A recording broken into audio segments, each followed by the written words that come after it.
Buenas noches.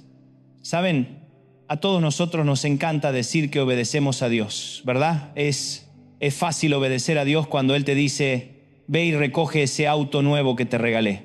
Es muy fácil obedecer cuando Dios te dice, te voy a dar el ascenso que estabas esperando. Todos somos grandes siervos obedientes cuando las bendiciones están llegando, cuando las puertas se están abriendo, cuando el teléfono suena con la noticia que queríamos escuchar. Pero la verdadera obediencia, mi amigo, mi amiga, esa no aparece el domingo por la mañana cuando estás cantando con las manos levantadas y todo está bien. La verdadera obediencia no se presenta en la fiesta. La verdadera obediencia aparece a las 3 de la mañana. Aparece cuando estás solo en tu habitación, cuando las lágrimas están corriendo por tu rostro, cuando el médico te dio la mala noticia, cuando el banco te dijo que no, cuando la persona que amabas se fue. Y en medio de esa oscuridad, en medio de ese dolor, escuchás la voz de Dios que te dice, suelta eso, perdona a esa persona, quédate quieto, camina hacia adelante aunque no veas el camino. Ahí, justo ahí, es donde comienza la verdadera prueba. Ese es el tema que nos reúne. Obedece aunque te duela, porque hemos confundido la obediencia con una transacción comercial. Tratamos a Dios como si fuera un socio de negocios. Le decimos, ok, Dios, voy a hacer esto que me pides, pero tienes que prometerme que va a salir bien. Tienes que asegurarme que no voy a sufrir. Tienes que darme una garantía por escrito de que mi sueño se va a cumplir al final del mes. Y Dios nos mira con paciencia y nos dice, eso no es obediencia, eso es una negociación y yo no negocio mis instrucciones. El primer punto que quiero que entiendas esta noche es este. La verdadera obediencia se revela no cuando todo es fácil, sino cuando la voz de Dios entra en conflicto directo con tus deseos, con tus sueños y con lo que tú crees que te mereces. Ay, esa frase, cómo nos gusta esa frase. Es que yo me lo merezco, yo merezco ser feliz, yo merezco que me vaya bien. ¿Quién te dijo eso? El mundo, las redes sociales. Porque la Biblia no habla tanto de lo que mereces, la Biblia habla de lo que necesitas. Y a veces lo que necesitas es pasar por el fuego para que el oro sea purificado. La obediencia real comienza cuando Dios te pide que hagas algo que tu lógica no puede procesar. Cuando tu experiencia te dice, es por allá, y Dios te dice, no, es por aquí. Cuando tu educación te dice, 2 más 2 son 4, y Dios te dice, conmigo 2 más 2 pueden ser milagros. Y esto nos lleva al segundo punto, que es quizás el más difícil de tragar para nuestra generación. Obedecer es un acto de fe, no de razón. Vivimos en la era de la información.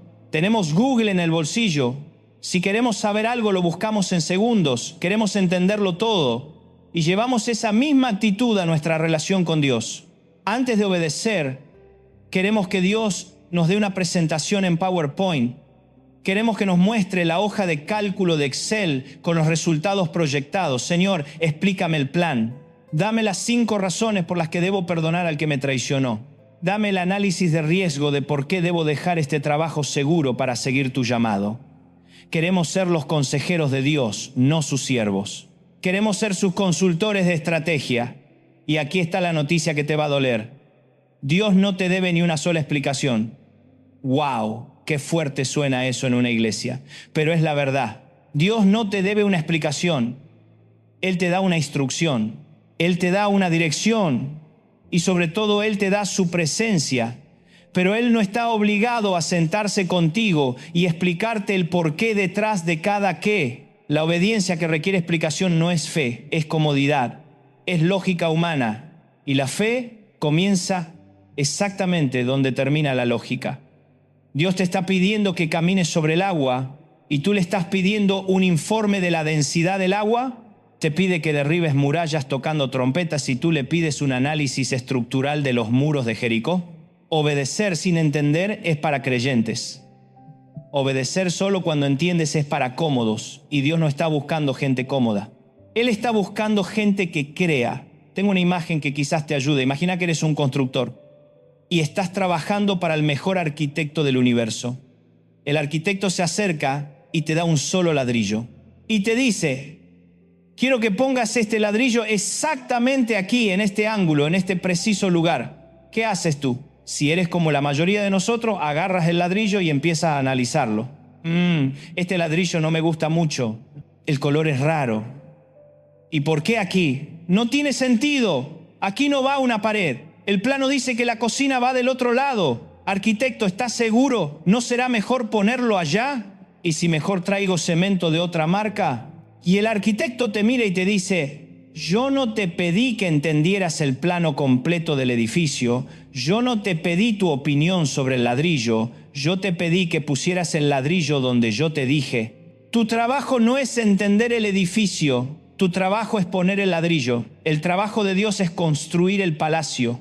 Pero perdemos tanto tiempo analizando el ladrillo, cuestionando al arquitecto, que el edificio nunca se construye. ¿De dónde crees que viene tanta de tu ansiedad? Esa angustia que no te deja dormir por la noche, esa preocupación que te está robando la paz, viene de esto.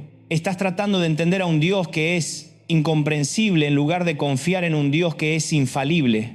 Estás tratando de ser el arquitecto y el constructor al mismo tiempo, y no puedes.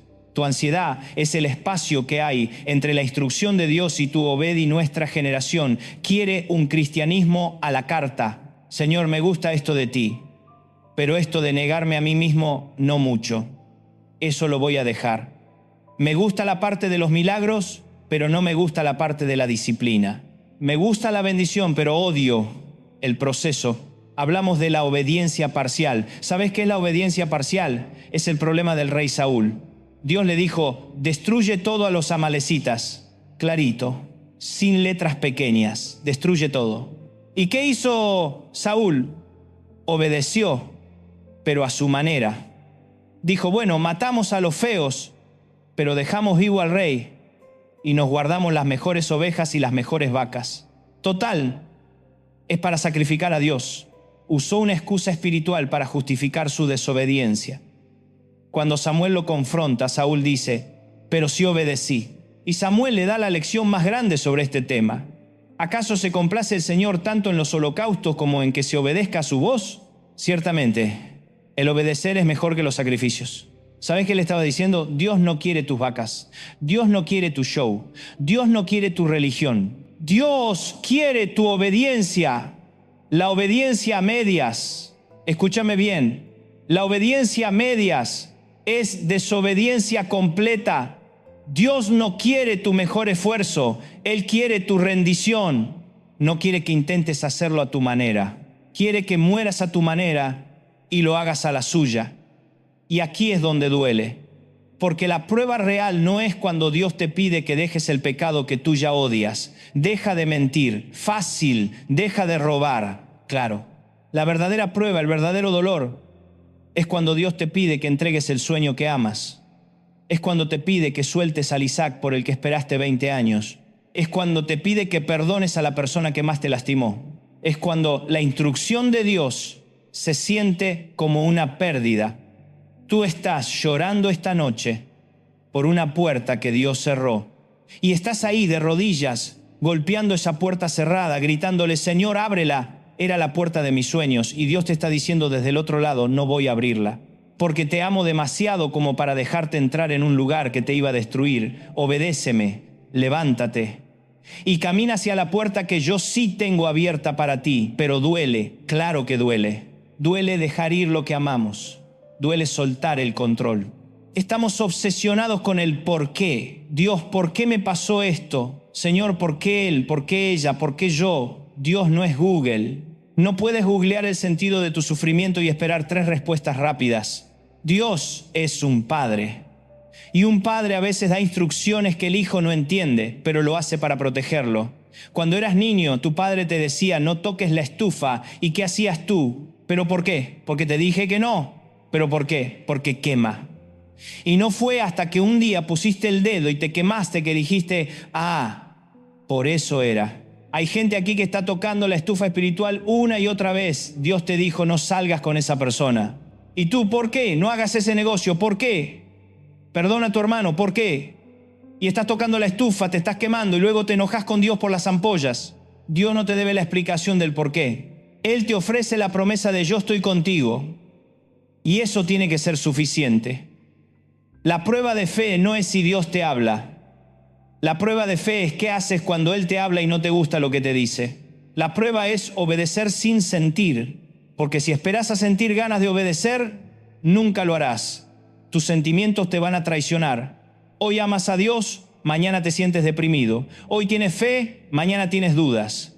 Tus sentimientos son un desastre, pero la obediencia no se basa en tus sentimientos, se basa en una decisión.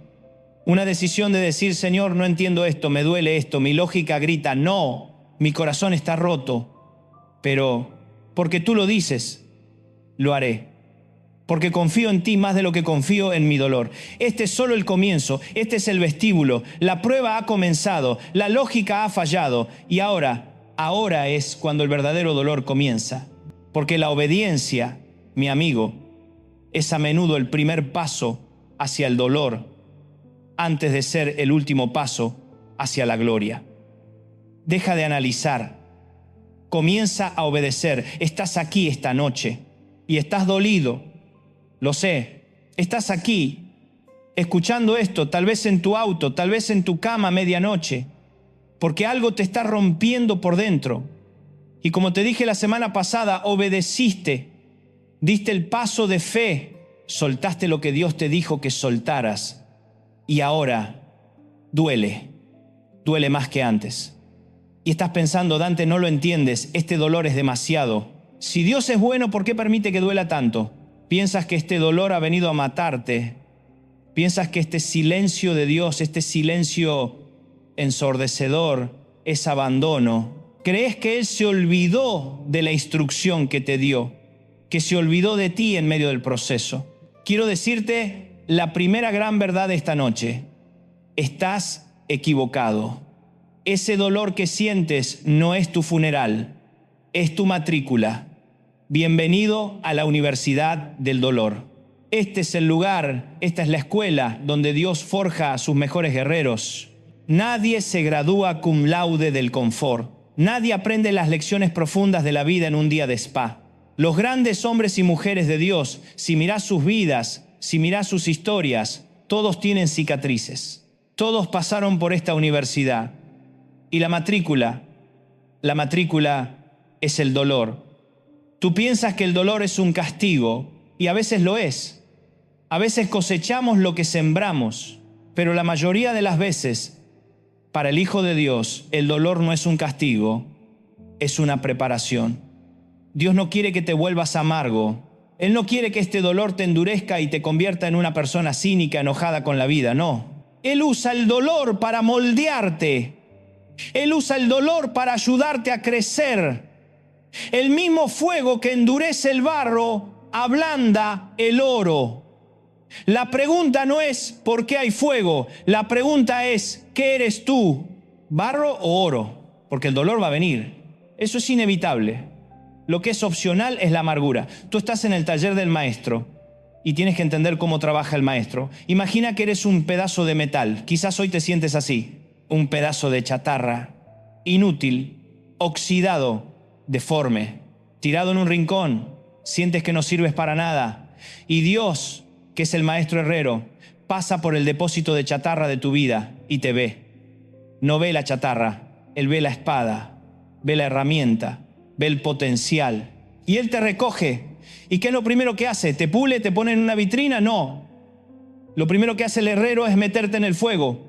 El fuego de la adversidad, el fuego de la prueba, el fuego de la soledad, el fuego de la enfermedad, el fuego de la escasez. Y tú en medio del fuego empiezas a gritar: Señor, sácame de aquí, me estoy quemando.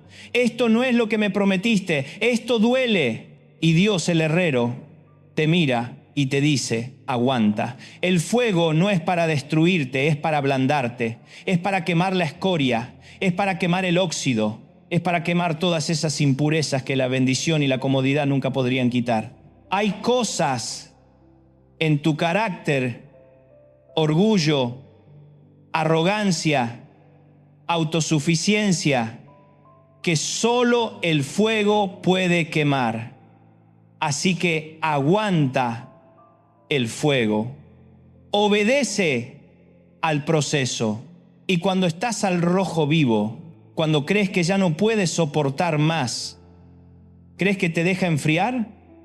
¿Crees que te da un descanso? No.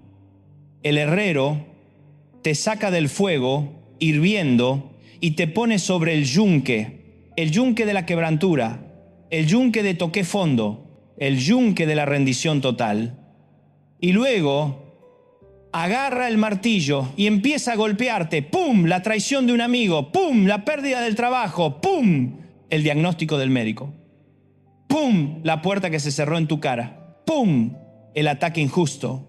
Y con cada golpe del martillo tú gritas: basta, Dios, basta, por favor, me estás matando, ¿no ves que me duele? Y el herrero, sudando, concentrado, te mira, y en su mirada no hay ira, hay amor, hay propósito, y te dice: yo no te estoy destruyendo, te estoy formando, yo no te estoy matando al viejo hombre que vive en ti, ese pedazo de chatarra que eras, lo estoy convirtiendo en una espada afilada. Lo estoy convirtiendo en un instrumento que pueda usar para mi gloria. Aguanta el golpe, confía en mis manos, obedece aunque te duela. ¿Entiendes esto? El silencio de Dios mientras estás en el fuego no es ausencia, es concentración. Un artista no habla mientras da la pincelada maestra. Un cirujano no canta ópera mientras hace la incisión que salvará tu vida. El herrero está concentrado en su obra. Y su obra eres tú. El problema es que queremos la espada, pero odiamos el proceso. Queremos el filo, pero no queremos el martillo. Queremos la unción, pero no queremos el fuego. Estás en la universidad del dolor y quizás estás en el doctorado del quebrantamiento. Estás en la clase de Silencio Divino 101. Estás estudiando paciencia avanzada. No te saltes las clases. No intentes huir, porque si huyes del proceso tendrás que repetir el curso. Y aquí está el secreto que cambia todo. El punto número 3 en nuestro esquema. Cuando te atreves a ofrecerle a Dios incluso las cosas que más te duelen, es cuando Él realmente comienza a actuar. Hemos pasado la vida pidiéndole a Dios que nos quite el dolor. Señor, llévate esta enfermedad. Señor, quítame este recuerdo amargo. Señor, sácame de este trabajo que odio. Señor, quítame este dolor del corazón. Y Dios está esperando que cambies la oración. Está esperando que dejes de pedirle que te quite el dolor y empieces a pedirle que lo use. Esa es la obediencia que duele. Esa es la obediencia que destroza la lógica. Es la oración que dice: Señor, este dolor me está matando. No lo entiendo. Odio cada segundo de esto. Mi lógica me dice que huya. Pero si tú, en tu soberanía, has decidido no quitarlo, entonces, por favor, úsalo. Usa mi dolor, úsalo para hacerme más compasivo, úsalo para darme autoridad, para hablarle a otros que sufren, úsalo para pulir mi carácter, úsalo para tu gloria. Toma mi quebranto, toma mis lágrimas, toma mi dolor y haz algo hermoso con él. Esa es la oración de José en la cárcel. Me quitaron la túnica, pero no mi integridad. Esa es la oración de David escondido en la cueva. Me persiguen, pero te alabaré. Esa es la oración de Pablo y Silas en el calabozo. Nos golpearon, pero vamos a cantar. Cuando haces esa oración, algo cambia. El fuego no se apaga, el martillo no se detiene, pero tú cambias. Ya no eres una víctima del fuego, te conviertes en un socio del herrero. Ya no estás peleando contra el dolor, estás encontrando el propósito dentro del dolor. Estás obedeciendo al proceso. Y este proceso, este dolor, está aquí para destruir algo, no para destruirte a ti. Está aquí para destruir a tu peor enemigo. El enemigo que te ha estado saboteando toda la vida. El que te dice que no puedes, el que te dice que te rindas, el que te dice que te lo mereces todo sin pagar el precio. El dolor ha venido a matar a tu yo, a tu ego. Y de eso, de esa guerra interna, de ese enemigo, hablamos la última vez del taller del herrero, hablamos del fuego, del yunque y del martillo. Y te dije que el dolor que sientes, ese martillazo que te está golpeando, no es para destruirte a ti, es para destruir a tu peor enemigo. Un enemigo que no está afuera, un enemigo que duerme contigo, que come contigo, que va al trabajo contigo y que se mira en tu espejo cada mañana. El dolor de la obediencia ha venido a matar a tu yo, a tu ego. Tú me dices: Dante, yo no le obedezco a Dios. Y yo te pregunto, entonces, ¿a quién estás obedeciendo? Oh, no te engañes a ti mismo, no te mientas. Tú siempre estás obedeciendo a algo o a alguien, siempre. Si no obedeces a Dios, quizás estás obedeciendo a tu pasado. Estás obedeciendo a la voz de tu padre que te dijo que no servías para nada. Estás obedeciendo al trauma de esa relación que te rompió. Quizás estás obedeciendo a tu comodidad. No, no voy a tomar ese riesgo. Aquí estoy bien, calentito, seguro. Quizás estás obedeciendo a tu amargura. No voy a perdonar. Jamás. Se lo merecen. Voy a obedecer a mi resentimiento. Pero el tirano más grande, el dictador más cruel al que le rindes pleitesía todos los días, es a tu propio yo, tu ego. Cuando tú dices, yo no voy a hacer eso que Dios me pide, no es porque no creas en Dios, es porque crees más en ti mismo.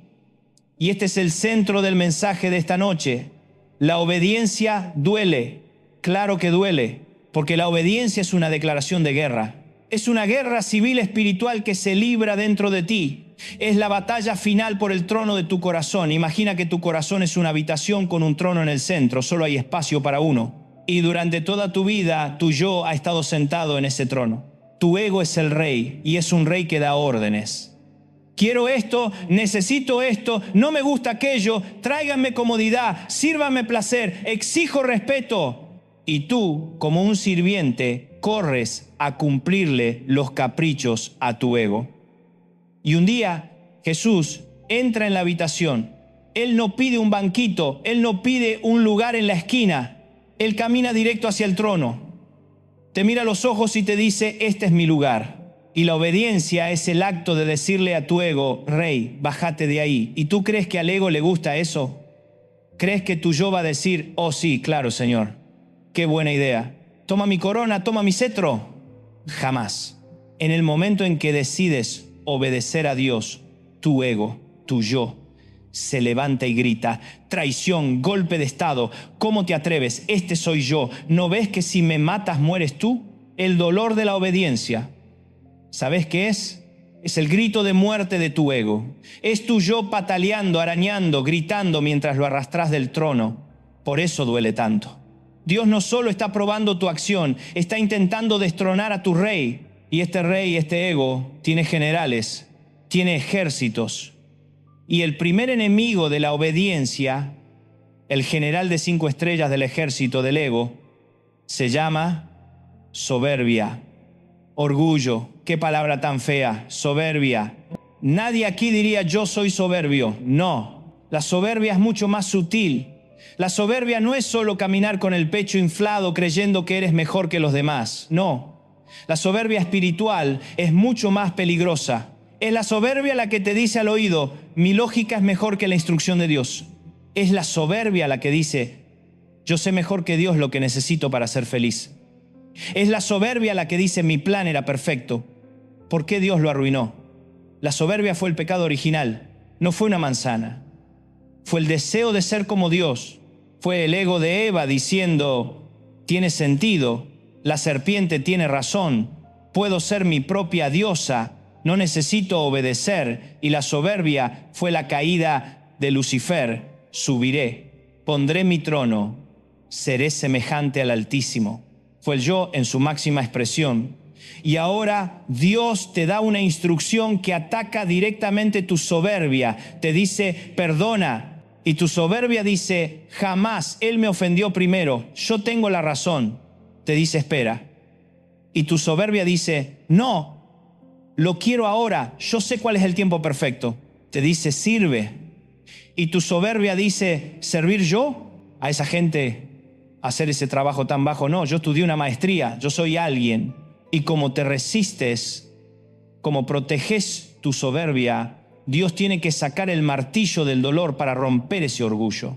El mejor ejemplo de esto, el más trágico, es el rey Saúl. Saúl no era un mal tipo al principio. Era alto, era guapo, era el elegido, pero su ego se sentó en el trono. Dios, a través del profeta Samuel, le da a Saúl una orden militar muy clara. Vas a ir y vas a destruir todo a los amalecitas. Hombres, mujeres, niños, vacas, ovejas, burros, todo. Una orden dura, una orden que la lógica no entiende. pero era una orden de Dios. Saúl va, gana la batalla y luego su ego interviene. Su soberbia, disfrazada de lógica de negocios y estrategia militar, le dice: matar todo, qué desperdicio. Mirá qué gordo está ese buey, qué hermosa esa oveja, son pura sangre.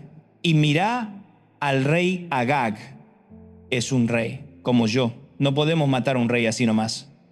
La soberbia de Saúl le dijo: mi plan es mejor que la orden de Dios. Y aquí viene la parte más peligrosa. Aquí es donde la soberbia se pone la máscara de la religión.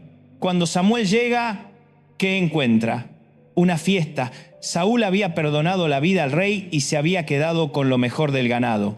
Y Samuel pregunta: ¿qué es ese balido de ovejas que escucho? ¿Qué es ese mugido de vacas?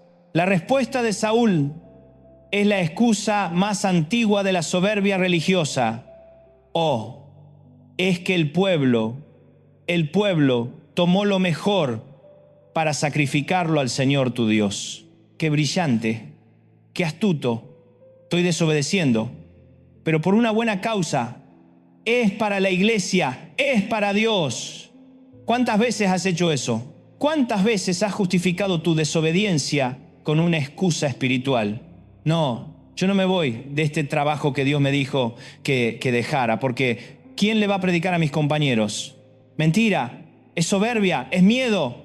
Y Samuel le da a Saúl la respuesta que define la obediencia. ¿Acaso se complace el Señor tanto en los holocaustos y sacrificios como en que se obedezca a la voz del Señor? Ciertamente, el obedecer es mejor que los sacrificios y el prestar atención que la grasa de los carneros, porque como pecado de adivinación es la rebelión y como ídolo e idolatría es la obstinación, la soberbia. Dios le estaba diciendo: Saúl, yo no quiero tus vacas gordas, yo no quiero tu show religioso, yo no quiero tu obediencia parcial, que es desobediencia total. Yo quería tu corazón roto, yo quería tu rendición, pero te aferraste a tu trono, te aferraste a tu ego. Y por esa soberbia Saúl perdió el reino. Ahora mira el contraste, rápido. Un centurión romano, un pagano, un hombre de poder, un hombre que por su posición debería estar lleno de soberbia. Su siervo está enfermo, va a buscar a Jesús. Jesús le dice: está bien, yo iré a tu casa y lo sanaré. El ego del centurión debería haber dicho: perfecto, el famoso profeta en mi casa, que vengan los fotógrafos, esto me da estatus. Pero el centurión hace algo que sacude a Jesús, detiene al maestro y le dice: Señor, no soy digno de que entres bajo mi techo. Yo también soy hombre bajo autoridad y tengo soldados. Le digo a uno: ve y va, a otro: ven y viene. Solamente di la palabra y mi siervo sanará. El hombre mató su orgullo, destronó su ego en público, dijo: yo no soy digno, tú eres la autoridad, tu palabra es suficiente, obedeceré tu palabra. ¿Y qué dijo Jesús? Ni en todo Israel he hallado tanta fe. Saúl, el rey religioso, perdió su reino por su soberbia. El centurión, el soldado pagano, obtuvo su milagro por su humildad. ¿Por qué te duele obedecer? Te duele porque Dios te está pidiendo que perdones y tu soberbia quiere venganza. Te duele porque Dios te está pidiendo que esperes y tu soberbia quiere resultados inmediatos. Te duele porque Dios te está pidiendo que te sometas y tu soberbia quiere tener el control. Obedece aunque te duela, porque el dolor de la obediencia es el sonido de tu ego muriendo, y solo cuando tu ego muere, tú puedes empezar a vivir de verdad. Pero la soberbia no es el único general. Oh, no. El ego tiene otro aliado, uno más silencioso, uno que te paraliza. Se llama temor, y esa cárcel de miedo. Hablamos la última vez de ese rey que todos llevamos dentro. Ese yo, ese ego que se sienta en el trono de nuestro corazón y que odia la palabra obediencia. Y hablamos de su general más poderoso, la soberbia. Ese orgullo que te dice: mi plan es mejor que el de Dios. Ese que nos hizo analizar la historia de Saúl. Pero esta noche quiero que sepas que la soberbia no trabaja sola. El ego tiene otros dos generales que quizás son aún más efectivos para mantenerte paralizado y evitar que obedezcas. Quizás tú me dices esta noche: Dante, yo no soy soberbio.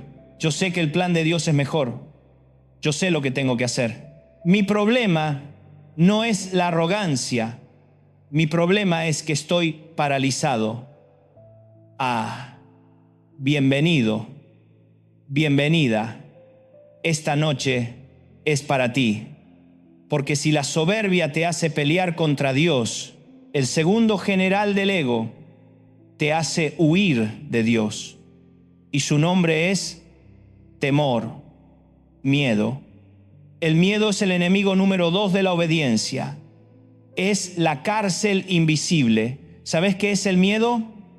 El miedo es fe. ¿Cómo, Dante? ¿Estás loco? No, escúchame.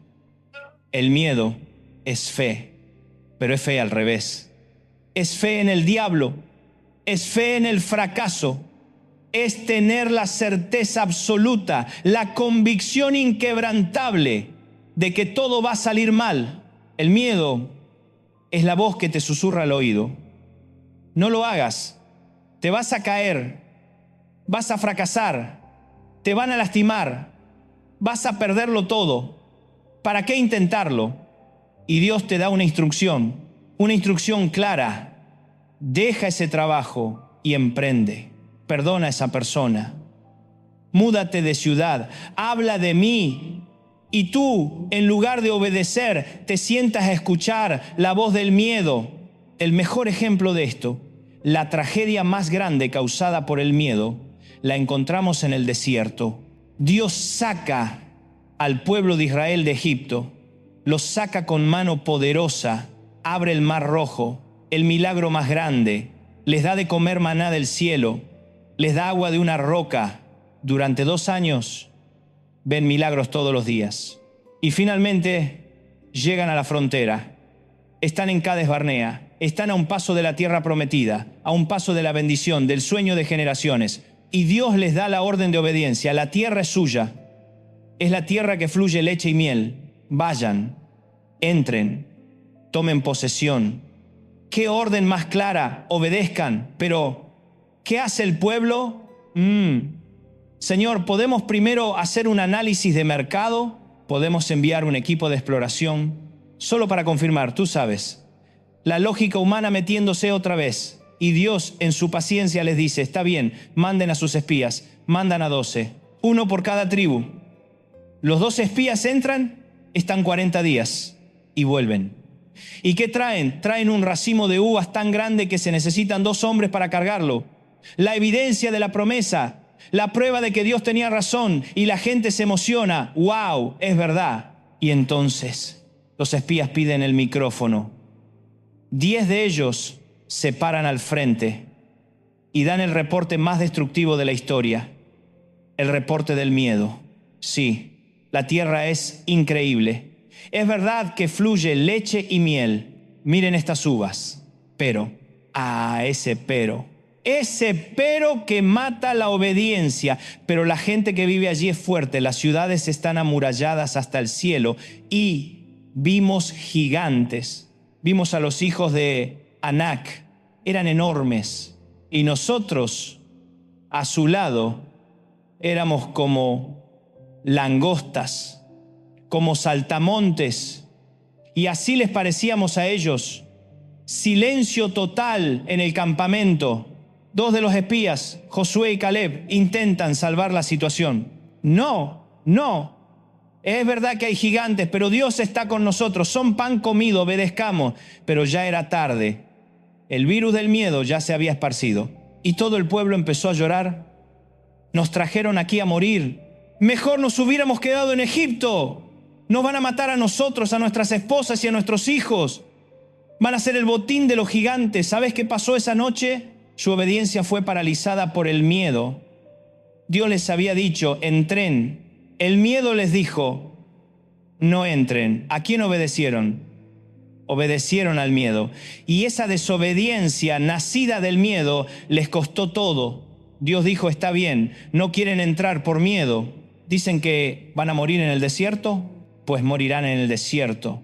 Ninguno de ustedes de 20 años para arriba verá mi promesa. Y por una noche de miedo, por una decisión de obedecer al reporte de los gigantes en lugar de la promesa de Dios, esa generación vagó 40 años en el desierto hasta que murió el último. El precio del miedo es altísimo. ¿Y tú? ¿Cuáles son tus gigantes? Dios te dice, emprende ese negocio para mi gloria. Y tu miedo te dice, pero la economía, pero la competencia son gigantes, soy una langosta. Dios te dice, perdona al que te lastimó. Y tu miedo te dice, jamás me va a volver a lastimar, es un gigante. Dios te dice, suelta el control de tus hijos, confíamelos. Y tu miedo, tu ansiedad te dice, no, si los suelto se van a perder. El mundo es un gigante. Estás viviendo en Cades Barnea. Estás en la frontera de tu milagro. Estás a un paso de la tierra prometida, de tu sanidad, de tu libertad, de tu propósito.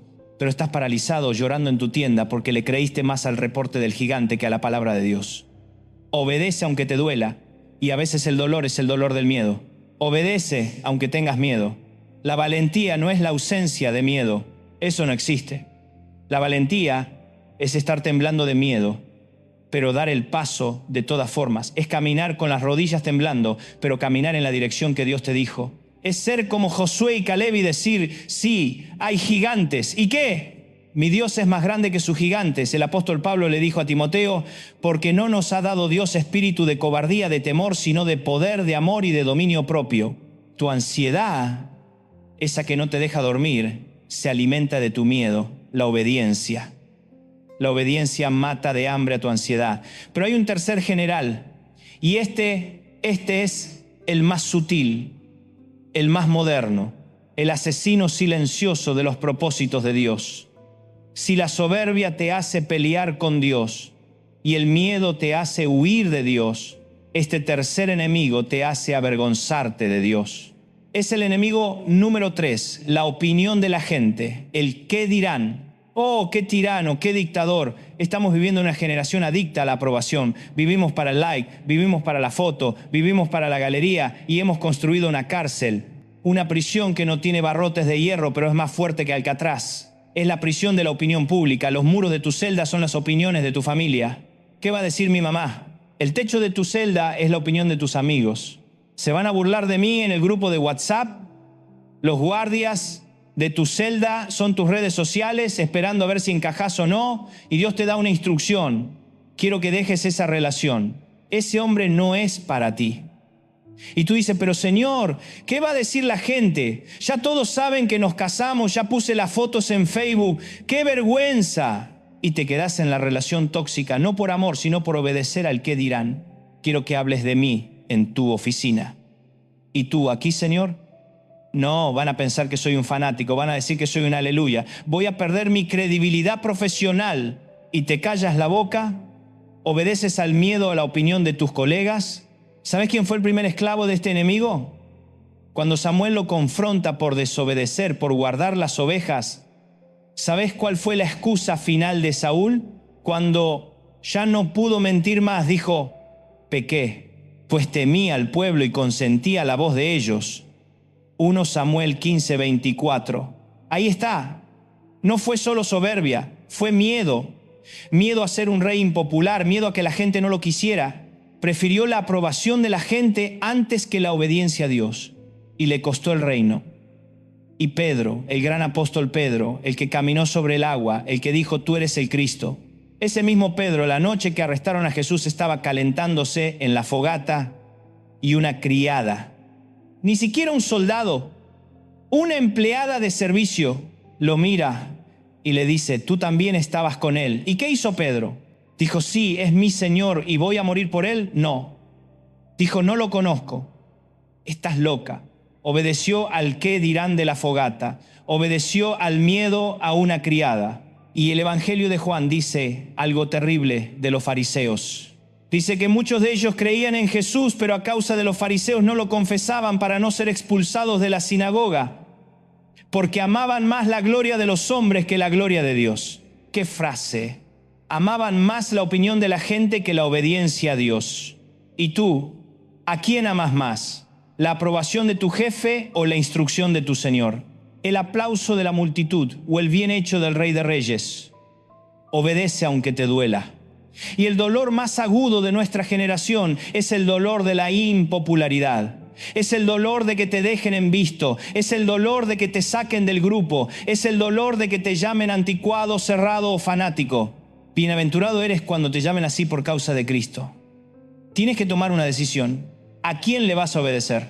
¿A una multitud anónima en internet que mañana se olvida de ti? ¿O al Dios eterno que escribió tu nombre en la palma de su mano? Basta de vivir para la galería. Basta de vivir en la cárcel del qué dirán. Estos tres enemigos, soberbia, miedo y el qué dirán, son la razón por la que duele obedecer. Porque la obediencia te obliga a enfrentarlos. Te obliga a morir a ellos. Ahí es cuando entras en las grandes ligas. Ahí es cuando dejas la teoría y entras al territorio de los gigantes de la fe. Y la primera lección, la más dura, la prueba final de la obediencia, es la elección del monte Moriah. Es la elección de un padre, un hijo y un cuchillo. Es el altar de tu Isaac. Pero esta noche llegamos a la montaña más alta. Llegamos a la prueba final. ¿Qué pasa cuando Dios no te pide que dejes un pecado que odias? ¿Qué pasa cuando Dios no te pide que enfrentes a un gigante que temes? ¿Qué pasa cuando Dios te pide que sacrifiques la bendición que Él mismo te dio? ¿Qué pasa cuando la obediencia te pide que renuncies no a tu pesadilla, sino a tu sueño más grande? ¿Qué pasa cuando Dios te pide tu Isaac? Esta noche vamos a la historia más dolorosa, más incomprensible y más profunda de toda la Biblia. Vamos al monte Moriah. Hablemos de Abraham, no el Abraham joven.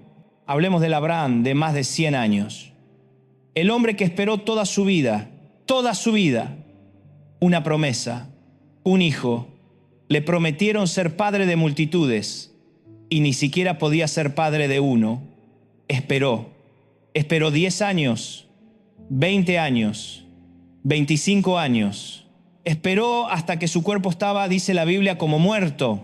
Esperó hasta que la lógica dijo imposible. Y entonces el milagro, nace Isaac, el hijo de la risa, el hijo de la promesa. Y Abraham lo ama, claro que lo ama. Es el centro de su vida. Es la prueba viviente de la fidelidad de Dios. Es su futuro, es su legado, es todo. Y pasan los años, el niño crece, es un muchacho. Y justo cuando todo está en paz, justo cuando Abraham cree que la prueba terminó, Dios vuelve a hablar y le da la orden más escalofriante de la historia. Génesis 22. Toma ahora a tu hijo. Y Dios es específico, como si quisiera clavar el cuchillo. Tu único hijo, aunque tenía a Ismael, este era el hijo de la promesa, Isaac, a quien amas. Dios le dice, sé exactamente lo que te estoy pidiendo. Te estoy pidiendo lo que más amas en el mundo y vete a la tierra de Moriah y ofrécemelo allí en holocausto. Silencio. La lógica de Abraham debió gritar, estás loco, tú no eres Dios. El Dios que yo conozco da vida, no la quita.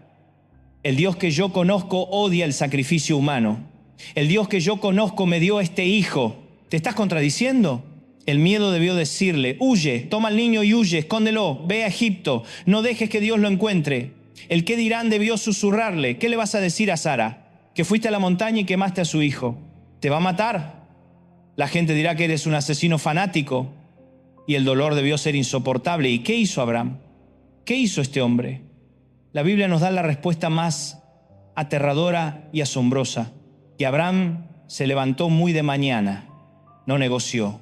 No procrastinó, no le dijo, déjame pensarlo, Señor, te doy 1000 vacas en su lugar, llévate a Ismael. No, se levantó temprano. El dolor no lo paralizó. La obediencia fue instantánea. ¿Puedes imaginarte esa noche? Yo no creo que Abraham haya dormido. ¿Cómo puedes dormir sabiendo que al amanecer vas a matar a tu hijo? ¿Te imaginas a Abraham entrando a la tienda de Isaac esa noche solo para verlo respirar? Sintiendo el calor de su hijo, sabiendo que era la última noche. ¿Te imaginas el nudo en su garganta? Madre, tú que me escuchas, ¿puedes procesar esto? El dolor de esa obediencia. Y se levantó, aparejó su asno, tomó a 2 siervos, tomó a su hijo, y empezó a caminar. Y aquí es donde la prueba se pone peor. No fue un evento rápido, no fue un impulso. La Biblia dice que caminaron 3 días. 3 días. Puedes imaginarte la tortura de ese viaje. 3 días caminando junto al milagro que ibas a matar. 3 días de silencio. ¿Qué pensó Abraham durante 72 horas? El primer día seguramente pensó, debí haber escuchado mal. Seguramente Dios me va a detener. Fue una pesadilla. El segundo día, esto es una locura. Soy un mal padre. ¿En qué me he convertido? Voy a devolverme, pero siguió caminando. El tercer día, ya no hay vuelta atrás. Dios lo dio, Dios lo quita. Sea bendito el nombre de Dios. Pero, ¿cómo voy a hacerlo? 3 días de guerra civil en su alma. 3 días donde el dolor, la lógica y el miedo le gritaban que se detuviera, pero la obediencia silenciosa ponía un pie delante del otro. Y al tercer día, levanta los ojos y ve el lugar. Le dice a sus siervos, quédense aquí, el muchacho y yo iremos allá. Y mira la fe de este hombre. Les dice, adoraremos y volveremos a ustedes. Plural, volveremos. Abraham estaba diciendo, no sé cómo, no sé por qué, no entiendo el plan, pero de alguna manera Dios me va a devolver a mi hijo, aunque tenga que resucitarlo de las cenizas, Él es poderoso para hacerlo. Hebreos 11:19. Eso es obedecer. Obedecer creyendo en el poder de Dios, no en tu propia lógica. Y suben la montaña, el padre y el hijo, solos. Abraham lleva el fuego en la mano, lleva el cuchillo en la otra, y el muchacho, Isaac, lleva la leña sobre su espalda, una imagen de lo que pasaría 2000 años después en otro monte. Y entonces, en medio del silencio, el hijo rompe la tensión. La pregunta que debió haber matado a Abraham por dentro, la pregunta que fue la prueba final. Padre, heme aquí, hijo mío, tenemos el fuego, tenemos la leña, pero ¿dónde está el cordero para el sacrificio? Detente ahí, piensa en eso. Tu propio hijo, el milagro que estás a punto de sacrificar, te pregunta por el cordero y tú tienes el cuchillo en la mano. ¿Qué le dices? Hijo, hoy la parrillada eres tú, cállate y camina. No, la respuesta de Abraham es la definición de la fe que obedece aunque duele. Dios se proveerá de cordero, hijo mío. Jehová Jireh. No estaba mintiendo, no estaba evadiendo, estaba declarando su fe en medio del dolor más grande de su vida. Estaba obedeciendo con su boca antes de obedecer con sus manos. Llegan al lugar. Abraham construye el altar. El peor trabajo de su vida. Pone la leña y luego ata a su hijo. Isaac no era un bebé. Era un adolescente, un joven, fuerte. Él cargó la leña. Fácilmente pudo haberse resistido. Papá, te volviste loco. Suéltame. Pudo haber corrido. Pero la Biblia sugiere que Isaac, el hijo de la promesa, también obedeció. Se dejó atar. Se dejó poner sobre el altar. Y Abraham toma el cuchillo. Este es el momento. Este es el clímax de la historia humana. Es el acto de obediencia más puro y más doloroso jamás registrado. Y en ese segundo, antes de que el cuchillo baje, una voz grita desde el cielo, Abraham, Abraham, no extiendas tu mano sobre el muchacho, no le hagas nada, porque ahora conozco que temes a Dios, pues no me rehusaste a tu hijo, tu único. Y Abraham temblando baja el brazo. Y mira, y allí, trabado en un zarzal, había un carnero. Dios había provisto el cordero. Ahora, escúchame bien, porque este es el secreto de toda la serie. Esta es la llave de tu obediencia. Dios nunca quiso la vida de Isaac, jamás. Dios odia el sacrificio humano. Dios no quería la vida del hijo, quería el corazón del padre. Dios no quería el sacrificio, quería la obediencia. La prueba no era sobre Isaac, era sobre Abraham. Dios estaba probando el trono del corazón de Abraham. Quería saber qué amaba más. ¿Amaba más la promesa o al Dios de la promesa? ¿Amas más el milagro o al Dios que hace los milagros? ¿Amas más la bendición o al bendecidor? ¿Amas más tu ministerio o al Dios que te llamó al ministerio? Abraham, al levantar el cuchillo, demostró que Dios era el número uno. Demostró que estaba dispuesto a soltarlo todo por obedecer a Dios. Y ahora, te pregunto a ti, que me escuchás con ansiedad, ¿cuál es tu Isaac? Y no me digas que es tu hijo. No seas dramático. Dios no te está pidiendo que sacrifiques a tu hijo. Tu Isaac es aquello que Dios te dio, pero que ahora se ha sentado en el trono de tu corazón. Tu Isaac es tu carrera. Ese trabajo que te da identidad, que te da dinero, pero que te roba la paz y te aleja de tu familia. Y Dios te está diciendo, suéltalo. Y tú dices, no, es mi seguridad. Tu Isaac es tu plan perfecto. Me caso a los 25, tengo hijos a los 28, casa a los 30. Y Dios viene y te cambia el plan y tú te enojas. No, Señor, mi plan es mejor. Tu Isaac, mujer que me escuchas, puede ser tu dolor. Sí, tu derecho a estar enojada, tu resentimiento contra el que te lastimó, lo has abrazado por 20 años, es tu dolor. Y Dios te dice, suéltalo, perdona. Y tú dices, no se lo merece. Y Dios te dice, no es por él, es por ti. Pon ese resentimiento en el altar. Tu Isaac es esa relación, ese hombre que sabes que no es de Dios, sabes que te está destruyendo. Pero tienes más miedo a la soledad que a la desobediencia. Dios te está pidiendo esta noche que pongas a tu Isaac en el altar. Él no te lo quiere quitar. Él te lo quiere devolver, pero te lo quiere devolver sanado. Te lo quiere devolver en su lugar correcto, no en el trono. Él no te quiere quitar el sueño. Quiere saber si el sueño se ha vuelto tu Dios. Pero aquí está la trampa. La provisión, el carnero, solo apareció después de la obediencia. El carnero solo apareció cuando Abraham levantó el cuchillo. ¿Tú quieres que Dios te muestre el carnero antes de subir la montaña? No, Señor, muéstrame el nuevo trabajo y luego renuncio. Muéstrame al hombre correcto y luego dejo a este. Y Dios te dice, no, sube la montaña, ata a tu Isaac, levanta el cuchillo de la obediencia y entonces yo te mostraré mi provisión. ¿Estás dispuesto? ¿Estás dispuesta a obedecer aunque te duela? La semana pasada estuvimos en la montaña más alta, el monte Moría. Vimos a un padre, Abraham, con un cuchillo en la mano, listo para obedecer a Dios, sacrificando lo que más amaba, su Isaac. Esa es la obediencia en el nivel del terror sagrado. Es la obediencia que rompe el corazón, que desafía la promesa. Es el nivel 100 de la fe. Pero esta noche quiero que bajemos de la montaña. Quiero que bajemos al nivel del mar. Quiero que salgamos del altar del sacrificio y nos metamos en el bote del fracaso. Porque seamos honestos, la mayoría de nosotros no estamos siendo probados como Abraham. Dios no nos está pidiendo que sacrifiquemos a nuestros hijos en una montaña. Nuestra prueba, nuestra lucha con la obediencia se parece mucho más a la historia de esta noche. Se parece a la historia de un hombre que estaba cansado, un hombre que había fracasado, un hombre que no estaba luchando contra un mandato divino, estaba luchando contra su propia frustración. Esta noche, bienvenido al bote de Pedro.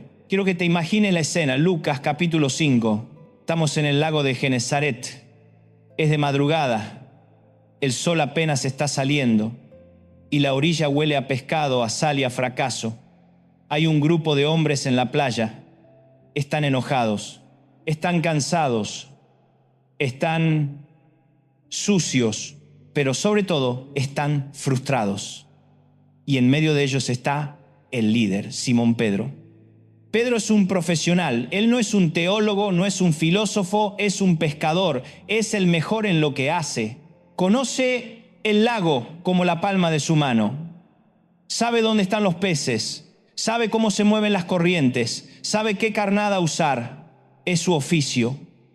Pero esa noche, el experto fracasó. La Biblia dice que Pedro y sus hombres habían trabajado toda la noche y no habían pescado nada. Quiero que te detengas ahí. No leas eso rápido toda la noche. ¿Sabes lo que es trabajar toda la noche en vano? Es la madre que ha orado toda la noche por su hijo rebelde y no ve nada. Es el esposo que ha intentado salvar su matrimonio toda la noche y no ve nada. Es el emprendedor que ha invertido todo en su negocio toda la noche y no ve nada. Es la mujer que ha luchado contra su ansiedad y su depresión toda la noche y no ve nada.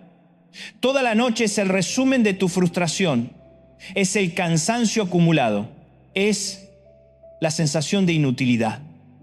Pedro no solo estaba cansado físicamente, estaba humillado profesionalmente.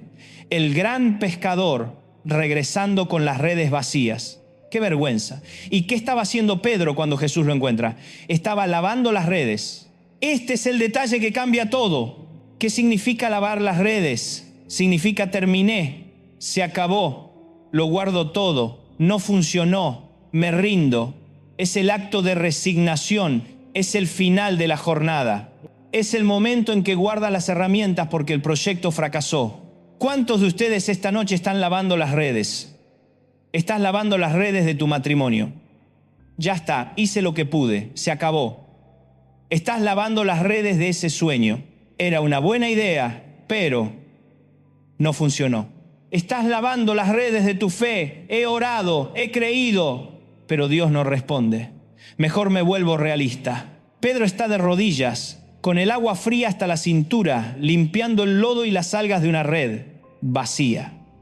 Es el retrato perfecto de la derrota. Y entonces aparece Jesús. Y Jesús, que tiene un sentido del humor increíble, mira a todos los botes en la orilla. ¿Y cuál escoge? Escoge el bote de Pedro. Escoge el bote del fracaso. Se sube al bote que simbolizaba la noche perdida de Pedro y le dice: Pedro, apártalo un poquito de la orilla. Y desde el bote del fracaso de Pedro, Jesús empieza a predicarle a la multitud. Tu fracaso no descalifica a Jesús. Tu fracaso es a menudo el púlpito que Él quiere usar. Él quiere meterse en tu bote, en tu matrimonio fracasado, en tu negocio quebrado, en tu corazón roto, y quiere predicar desde ahí. Y cuando Jesús termina de hablar, la multitud se va. La prédica terminó y Jesús se voltea y mira a Pedro. Pedro, que seguía con su ropa mojada, oliendo a fracaso. Y Jesús, el hijo de un carpintero, un hombre que en su vida había pescado profesionalmente, le da una orden al pescador experto: boga mar adentro, ve a lo profundo y echad vuestras redes para pescar. Silencio. Quiero que te metas en la cabeza de Pedro. ¿Qué estaba pensando Pedro? Probablemente pensó: maestro, con todo el respeto que te mereces, eres un gran predicador. Tu sermón fue 10 décimos, pero de carpintería y de prédica, ¿sabes tú? De pesca, sé yo. Y te lo voy a explicar con manzanitas, rabino. Número 1, el pescado grande no está mar adentro, está cerca de la orilla. Número 2, se pesca de noche, no a mediodía con el sol pegando. Los peces ven la red y se van. Es el ABC de la pesca. Y número 3, y el más importante: ya lo intenté, estuve toda la noche en eso, estoy cansado, las redes están limpias, ya las guardé. ¿Quieres que vuelva a ensuciar todo? ¿Para nada? La orden de Jesús era desde todo punto de vista ilógica, era absurda, era un insulto a la experiencia de Pedro. ¿Y tú? ¿Qué te está pidiendo Dios que hagas que te parece ilógico?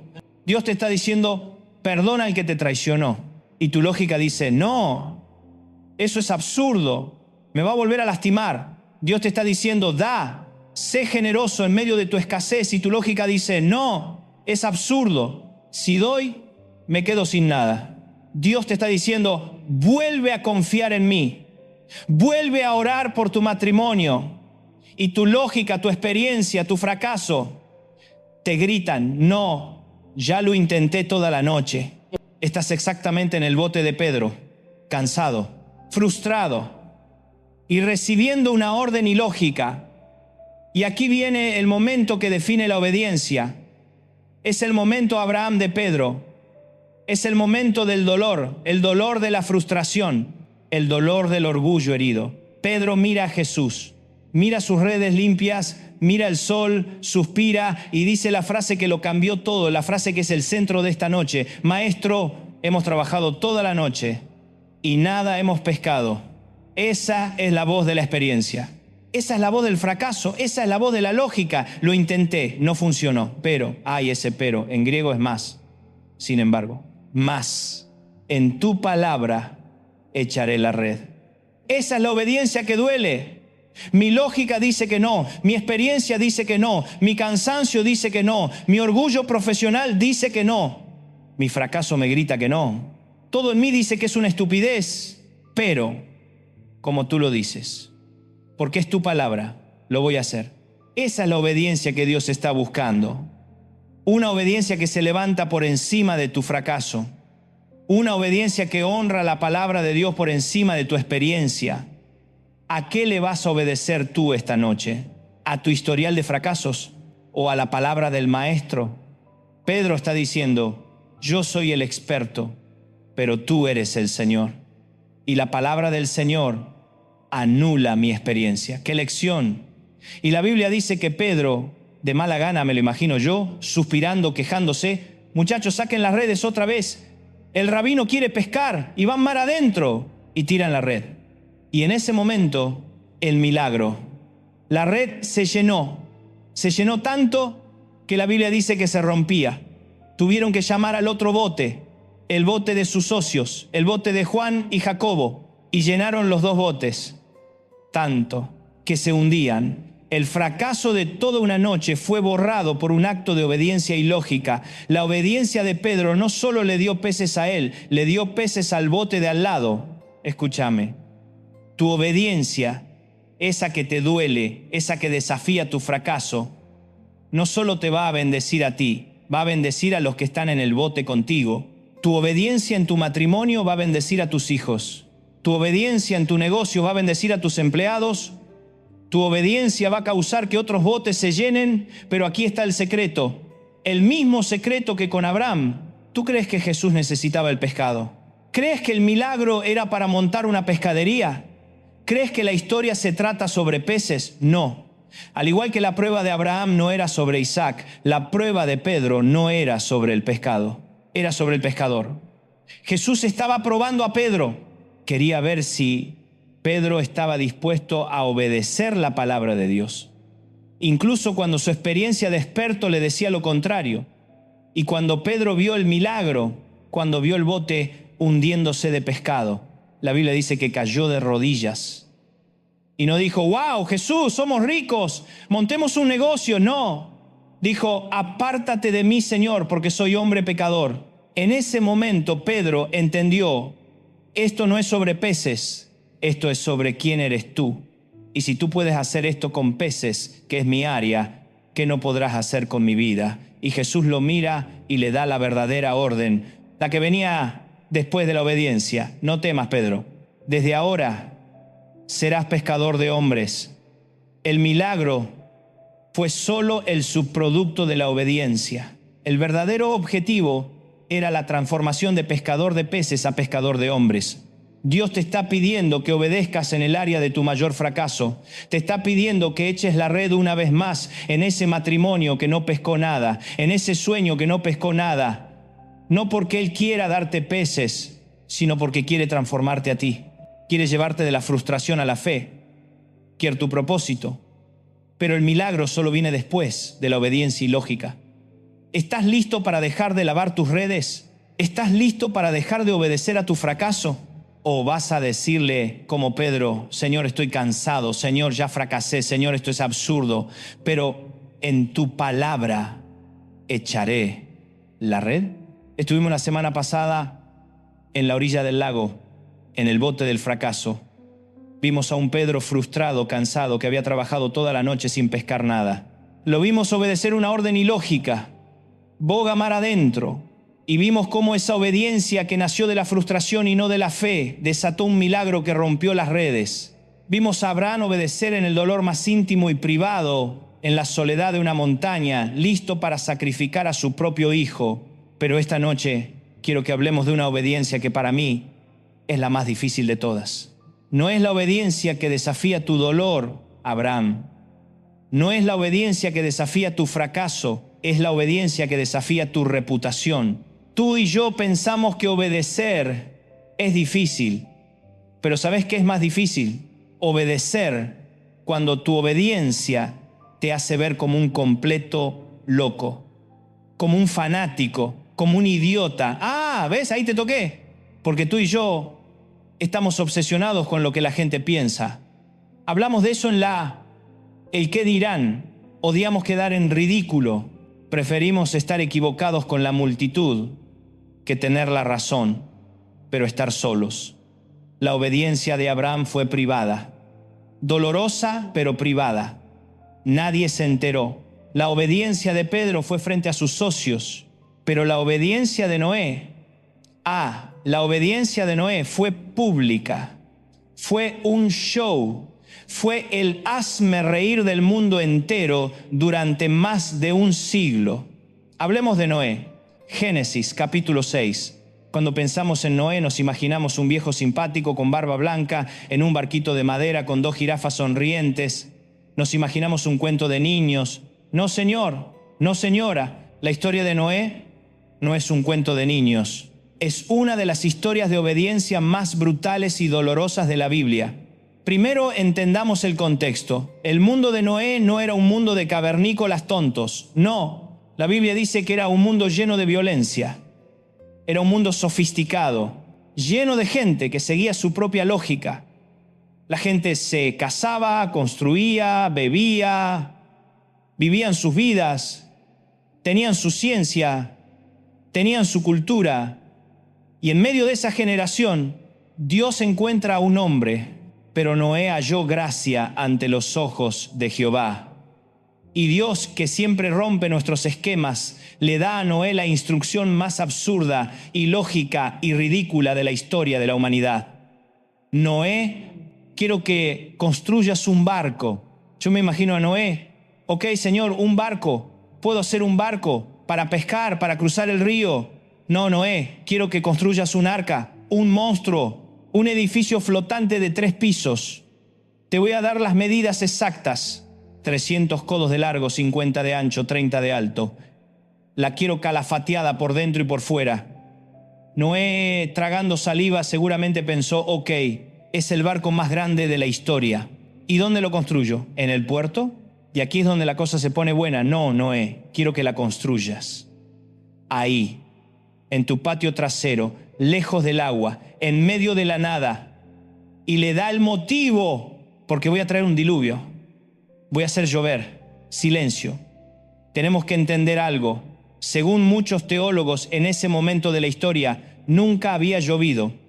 La Biblia dice que un vapor subía de la tierra y regaba las plantas. El concepto de lluvia, de agua cayendo del cielo, no existía.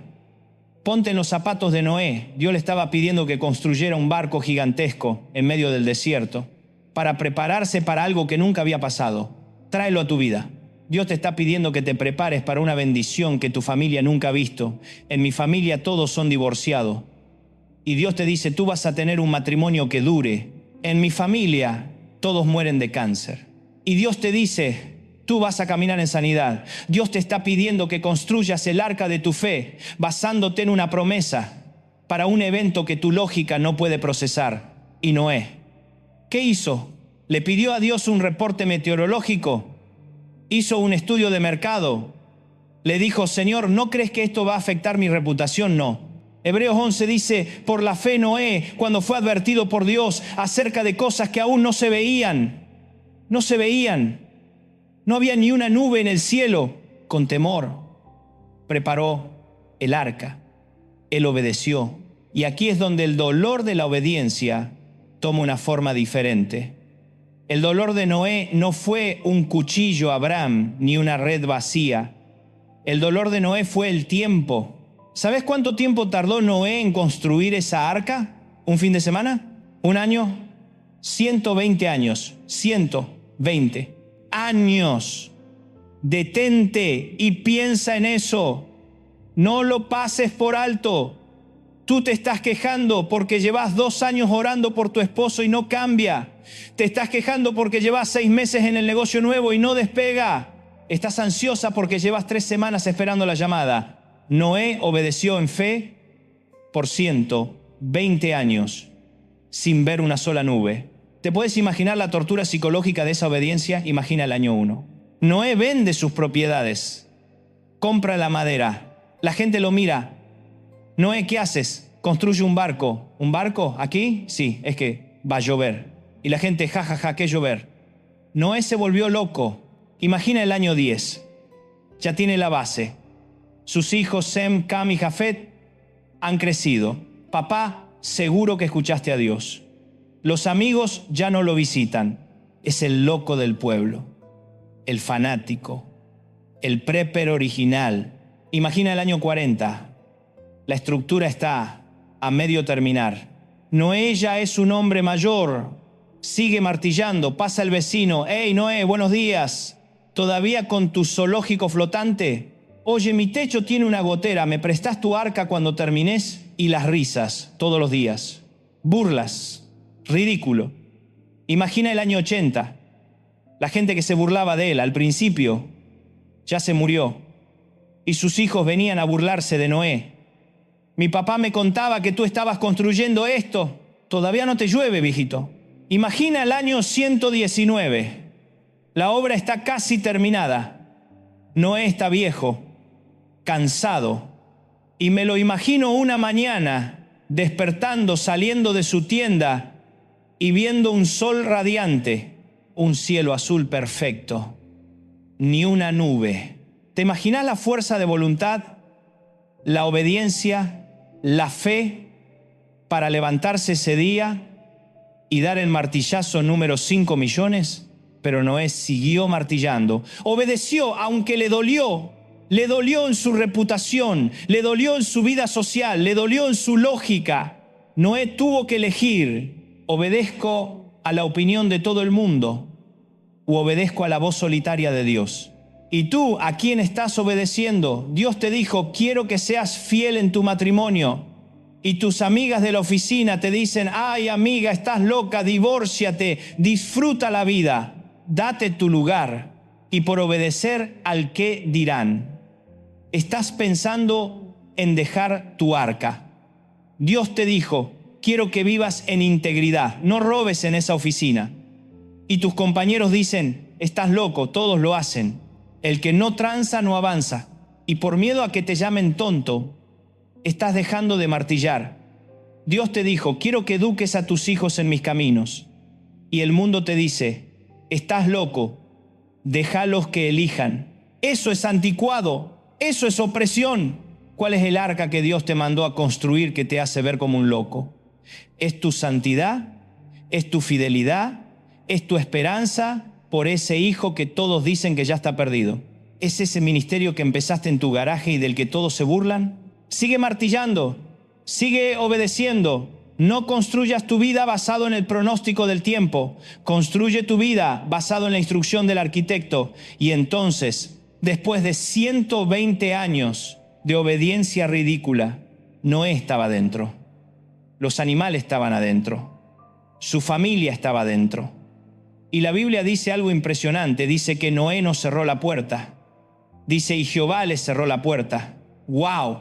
¡Qué seguridad! Cuando obedeces, aunque el mundo te llame loco, Dios mismo se encarga de cerrar la puerta para protegerte. Y entonces, después de 120 años de sol, Noé escuchó un sonido que nunca nadie había escuchado. No era el martillo, no era la burla de los vecinos, era una gota, y luego otra, y otra, y otra. Quiero que te imagines la cara de los vecinos, el que se burlaba. «Hey, Noé, ¿qué es esto? El agua en los tobillos. Noé, ábrenos. Era broma. Siempre creímos en ti. El agua en las rodillas. Noé, por favor. El agua en el cuello. Tarde». El mismo día que la obediencia de Noé fue validada, fue el día del juicio para la lógica del mundo. Dios no necesita tu lógica, Dios no necesita tu reputación, Dios no necesita la aprobación de tus vecinos, Dios necesita tu obediencia. Aunque te haga ver como un loco, obedece aunque te duela. La obediencia de Noé lo salvó a él y a su familia de la destrucción externa, lo salvó del juicio. Pero, ¿qué pasa cuando la obediencia no te salva del problema? ¿Qué pasa cuando obedeces y esa obediencia te mete directamente en el problema? ¿Qué pasa cuando haces lo correcto y en lugar de un arca terminas en una cisterna? ¿Qué pasa cuando tu obediencia no te salva de la cárcel, sino que te mete en la cárcel? Esa es la obediencia nivel José. Y de esa vamos a hablar la próxima vez. La semana pasada dejamos a Noé seco y a salvo en un arca que construyó durante 120 años de burlas. La obediencia de Noé lo salvó a él y a su familia de la tormenta. Fue una obediencia que lo protegió del juicio. Pero, ¿qué pasa esta noche? ¿Qué pasa contigo? ¿Qué pasa cuando tu obediencia no te libra de la tormenta, sino que te mete directamente en el ojo del huracán? ¿Qué pasa cuando haces lo correcto, cuando obedeces a Dios en todo? Y como resultado, tu vida se desmorona. Noé obedeció y se salvó del agua. Pero, ¿qué pasa cuando obedeces y terminás en el fondo de un pozo seco? ¿Qué pasa cuando tu obediencia no te salva de la cárcel, sino que es la razón por la que terminás en la cárcel? Bienvenido. Esta noche es para ti. Esta es la obediencia más difícil, la más confusa, la más dolorosa. Es la obediencia que te hace gritar: Señor, esto no es justo. Bienvenido a la vida de José. Oh, cómo nos gusta la historia de José, pero nos gusta el final. Nos gusta el José en el palacio, el segundo hombre más poderoso del mundo, perdonando a sus hermanos. Qué lindo. Pero nos saltamos los 13 años de infierno que lo llevaron allí. Retrocedamos. José no es como los demás. José es el soñador, el favorito de papá, el del abrigo de colores. Él tiene una promesa. Dios le ha hablado, le ha dado sueños. Tiene un Isaac, tiene una promesa. ¿Y cuál es su primera prueba de obediencia? Simplemente ser quien Dios dijo que era. Contar el sueño. Mantenerse firme en la promesa. ¿Y cuál es el resultado de esa obediencia? ¿La bendición? ¿El aplauso? No. El resultado es el odio de sus hermanos. La envidia, la traición. Primera lección de la obediencia dolorosa. Cuando Dios te marca, el diablo te ataca. Cuando tienes un abrigo de colores, atraes a los que solo ven en blanco y negro. Lo agarran, lo tiran a un pozo, lo venden como un animal, como un objeto. ¿Dónde está Dios ahora, José? ¿Dónde están tus sueños en el fondo de la cisterna? Y aterriza en Egipto. Esclavo, número 1105. Perdió el abrigo, perdió la familia, perdió la libertad, lo perdió todo. ¿Y qué hace José en Egipto? En la casa de Potifar, el capitán de la guardia. Aquí es donde la obediencia de José empieza a brillar. Pudo haberse sentado en un rincón, pudo haberse amargado, pudo haber dicho: Dios me falló. Al diablo con los sueños, al diablo con la obediencia, voy a ser el peor esclavo del mundo. Pero José no hizo eso. José entendió algo: mis circunstancias no pueden cambiar mi carácter. Y José obedeció en la esclavitud. Fue el mejor esclavo que pudo ser. Fue tan fiel, tan íntegro, tan bueno, que su jefe pagano, Potifar, vio que Jehová estaba con él y le entregó todo. Lo hizo el gerente general de su casa. José está subiendo. La obediencia paga, funciona. Y justo cuando José piensa: bueno, no es el palacio de mis sueños, pero esta casa no está mal, viene la verdadera prueba. La esposa de Potifar, la mujer lo mira, lo desea, y un día cuando están solos, le dice: acuéstate conmigo, detente. Esto no es una prueba sutil, esto no es interpretar un sueño, esta es una prueba de obediencia, blanco o negro. La lógica de José pudo decirle: es la esposa del jefe, si no obedezco me mata. Además soy joven, estoy solo. Dios entenderá. El dolor pudo decirle: he sufrido tanto, me lo merezco. Un poco de placer. El ego pudo decirle: wow, la jefa me desea, soy irresistible. Pero José mira la obediencia de este hombre. Él le dice: ¿cómo, pues, haría yo este grande mal y pecaría contra Dios?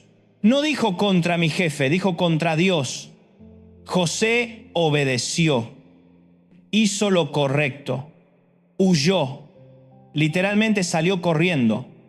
Dejó su túnica. Otra vez le quitan la túnica y huyó. ¡Qué victoria! Obedeció. Pasó el examen. ¿Y cuál fue el premio por su obediencia? ¿Un ángel? ¿Un ascenso? ¿La felicitación de Potifar? No. El premio por su obediencia fue una mentira, una falsa acusación y una celda. Lo arrojaron al calabozo del rey, a la peor prisión. Ahí es donde te quería traer esta noche. Ahí es donde estás tú. Estás gritándole a Dios: Señor, yo te obedecí. Yo perdoné al que me lastimó y me volvió a lastimar. Yo fui fiel en mi matrimonio y él se fue con otra. Yo fui honesto en mi trabajo y me despidieron. Yo me guardé para ti y sigo sola. Obedecí y me fue peor. Esto no funciona, Dante. No es justo. Este es el dolor más profundo. La obediencia de José lo llevó directamente a la cárcel. Y aquí, en la cárcel, es donde la mayoría de nosotros tiramos la toalla. Aquí es donde la fe muere. ¿Y qué hizo José? Se sentó en un rincón de la celda a llorar. Se volvió el preso más amargado. ¿Tatuó en la pared Dios me abandonó? No, es increíble. La Biblia dice que José obedeció en la cárcel. Fue el mejor preso que pudo ser. Y el carcelero vio que Dios estaba con él y le dio la administración de la cárcel. José es el tipo de hombre que si lo mandás al infierno te lo pone a producir. Eso es obediencia, eso es carácter. No me importa dónde estoy, voy a ser fiel aquí. Pero, ¿por qué? ¿Por qué la cárcel? ¿Por qué la demora? Y aquí está el punto central de esta noche, el punto número 5 de nuestro esquema mental. El resultado no es inmediato. El problema de tu generación y la mía es que queremos un Dios de microondas. Sí, un Dios microondas. Queremos bendiciones en 3 minutos. Señor, te obedecí el lunes. Es martes. ¿Dónde está mi milagro? Vamos rápido, tengo prisa. Ponemos nuestra obediencia en el microondas, apretamos el botón y si a los 3 minutos no suena la campana de la bendición, nos enojamos. Golpeamos la puerta. Este Dios no funciona. Y Dios nos mira desde el cielo y nos dice: hijo, hija, yo no soy un microondas. ¿Sabes qué hace el microondas? Calienta la comida por fuera, la deja hirviendo en los bordes, pero el centro sigue frío, sigue congelado. Calienta las sobras. Yo no soy un Dios de microondas. Yo soy un Dios de horno. El horno. ¿Qué hace el horno? El horno necesita tiempo. El horno necesita un proceso. Primero, hay que precalentarlo.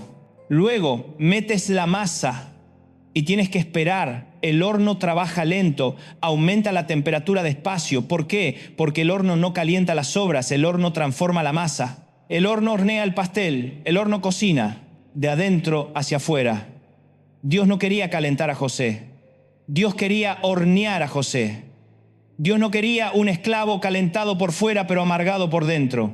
Quería hornear un primer ministro, quería hornear carácter, quería hornear perdón, quería hornear sabiduría. Y eso, mi amigo, toma tiempo en el horno, la cisterna. Fue el precalentado. La casa de Potifar fue ponerlo a 100 grados. La cárcel. Esa fue la temperatura alta. Ahí lo puso a 200 grados. ¿Cuánto tiempo estuvo José en el horno? 13 años. 13 años de su juventud.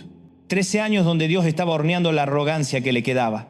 13 años horneando la impaciencia. 13 años horneando la confianza en sí mismo. Incluso en la cárcel tuvo una oportunidad. El copero del rey. Interpreté tu sueño. Recuérdame. Esa era su salida, su contacto. ¿Y qué hizo el copero? Se olvidó. Y José tuvo que estar 2 años más en el horno. ¿Por qué? Porque aún no estaba listo. Todavía estaba confiando en contactos, estaba confiando en el copero, no en el rey. Dios tuvo que hornearle esa última pizca de confianza humana. Y cuando José estuvo listo, cuando el pastel estuvo en su punto, cuando ya no confiaba en hermanos, ni en Potifar, ni en coperos, cuando su única confianza estaba en Dios, entonces sonó el timbre del horno y el faraón tuvo un sueño y sacaron a José. Y cuando lo sacaron, no sacaron a un esclavo amargado, no sacaron a un exconvicto resentido, sacaron a un primer ministro, sacaron pan caliente, sacaron al hombre que iba a salvar al mundo. ¿Entiendes esto? Estás ansiosa esta noche. Estás en tu cama sin poder dormir. ¿Sabes por qué? Porque estás en el horno. Y no dejas de abrir la puerta. Ya está, Señor, y abres la puerta. Y ahora ya pasó y la abres otra vez. Y Dios te dice, cierra la puerta, confía en el proceso. Me vas a arruinar el pastel, te vas a enfriar. Obedece aunque te duela. Obedece el tiempo. El horno de la prisión, el horno de tu soledad, el horno de tu enfermedad, el horno de tu escasez. No es tu final, es tu preparación. El calabozo de José no era su tumba, era su universidad, era su salón de clases, fue su graduación. Deja de maldecir tu horno, deja de golpear el microondas, acepta la obediencia del proceso, porque lo que Dios está horneando lentamente es lo que va a durar para siempre. Y cuando sales del horno, cuando sales, estás listo para el palacio. Y esta noche, tú y yo pensamos que nuestra obediencia es difícil. Tú estás en tu casa llorando porque Dios te pidió que perdonaras a tu suegra. Tú estás enojado porque Dios te pidió que tuvieras paciencia con tu jefe. Tú estás frustrado porque Dios te tiene en el horno de la espera 6 meses. Creemos que el dolor de Abraham fue el máximo. Creemos que la paciencia de Noé fue inigualable. Creemos que la injusticia de José fue el límite. Y esta noche tengo que llevarte al último escalón. Tengo que llevarte al dolor que le da sentido a todos los demás dolores. Tú y yo creemos que obedecer duele, y tienes razón, duele. Pero, ¿qué sabes tú del dolor? Esta noche quiero que dejes tu problema por un segundo. Deja tu ansiedad a un lado. Deja tu Isaac, deja tu red vacía. Quiero que vengas conmigo, ponte tus zapatos, porque vamos a caminar. No vamos a una montaña en Moria, no vamos a un bote en Genezaret, no vamos a una cárcel en Egipto, vamos a un huerto llamado Getsemaní, y es de noche, hace frío, y el hombre al que seguimos está asustado. Oh, sí, no me mires así. Nos gusta la imagen de Jesús en la estampita. El Jesús rubio, de ojos azules, con una túnica blanca impecable, orando serenamente en una roca. Mentira, ese no es el Jesús de Getsemaní. El Jesús de Getsemaní, la Biblia dice, comenzó a entristecerse y angustiarse en gran manera. El creador del universo estaba angustiado. El león de Judá estaba triste y mirá a sus mejores amigos, a Pedro, el que acababa de fracasar, a Jacobo y a Juan, y les dice la frase más humana de la historia: mi alma está muy triste hasta la muerte. Quédense aquí y velen conmigo. ¿Puedes escuchar eso? El rey del universo estaba pidiendo apoyo moral.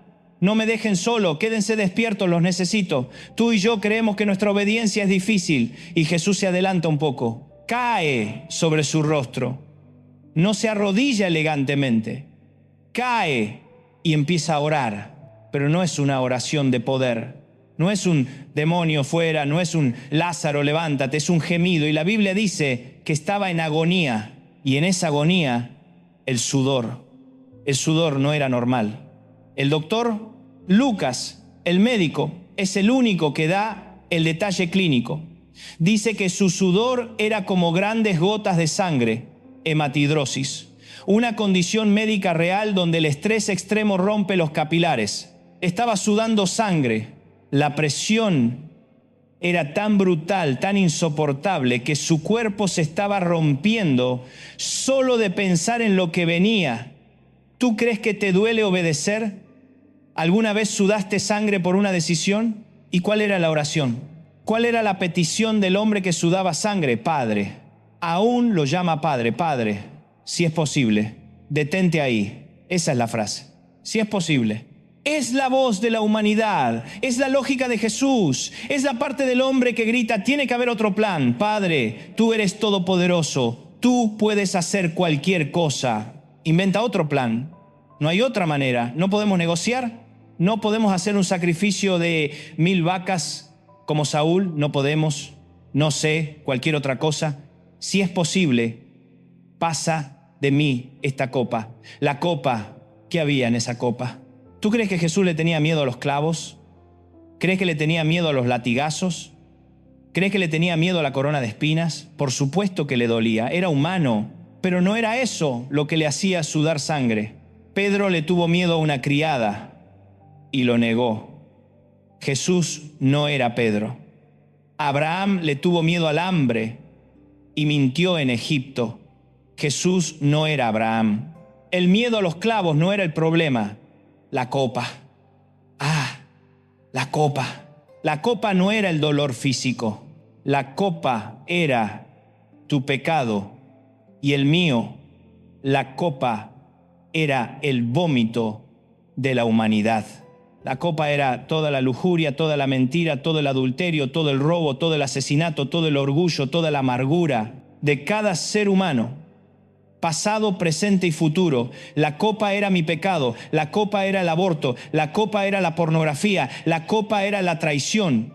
Y el Padre le estaba diciendo al Hijo perfecto, al Cordero sin mancha: Hijo, te tienes que beber esto.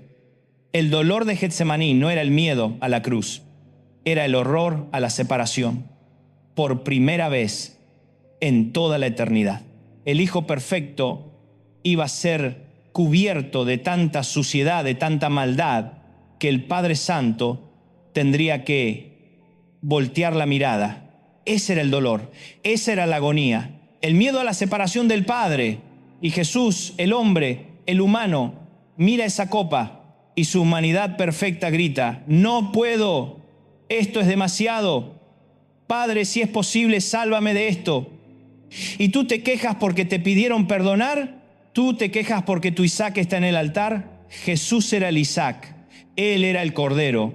Y en medio de la agonía, en medio de la sangre y el sudor, en medio del grito de su humanidad, viene la frase que partió la historia en dos, la frase que compró tu salvación, la frase que es el corazón de nuestro mensaje: pero.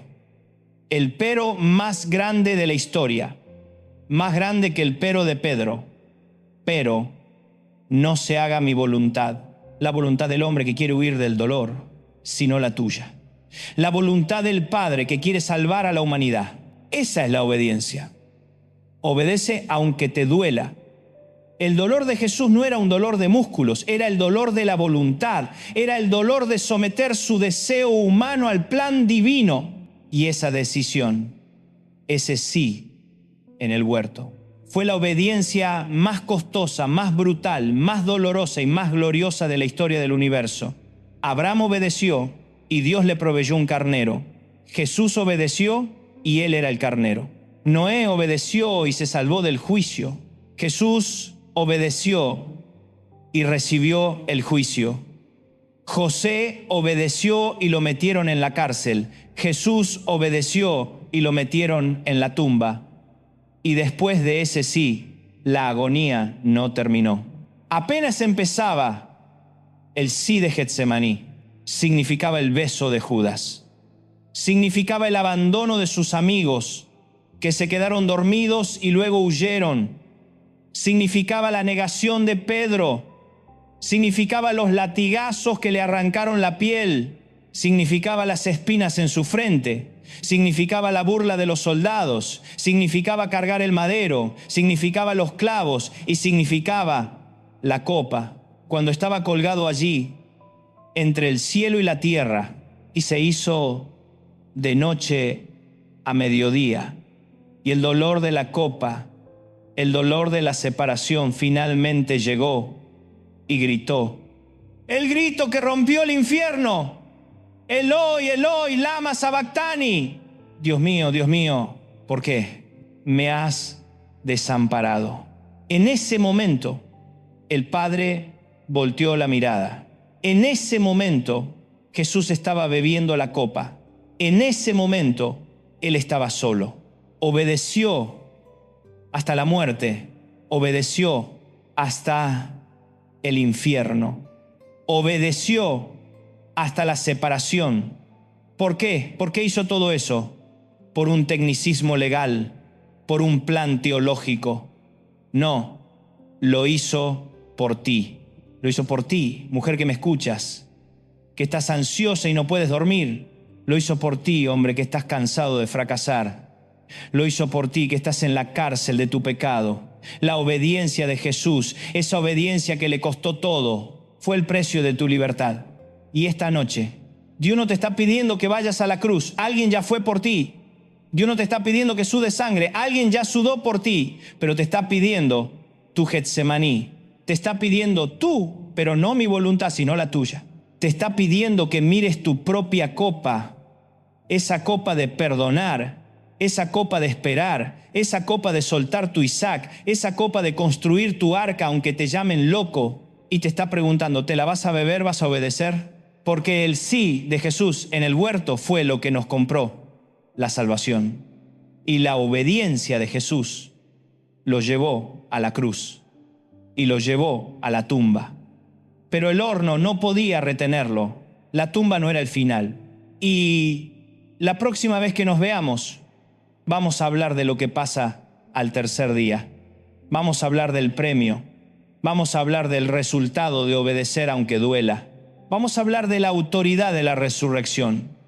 La obediencia de Jesús lo llevó a la tumba y el viernes por la noche todo parecía perdido. Quiero que te quedes conmigo en el sábado. Oh, el sábado, el día que nadie predica, el día que está en medio de la crucifixión y la resurrección. El sábado es el día más largo de la historia. El sábado es el día donde estás tú. El sábado es el día después de que obedeciste y no pasó nada. El sábado es el día después de que pusiste tu Isaac en el altar y Dios sigue en silencio.